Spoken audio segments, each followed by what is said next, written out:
If you want to create a Telegram group quickly, this step-by-step guide will show you exactly how to do it.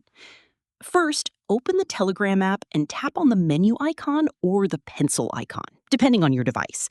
From there, tap on New Group to start creating your Telegram group. Now, select the members you want to add to your group. You can choose contacts from your list, and once you're done, tap the arrow or Next button. Next, you'll need to enter a group name.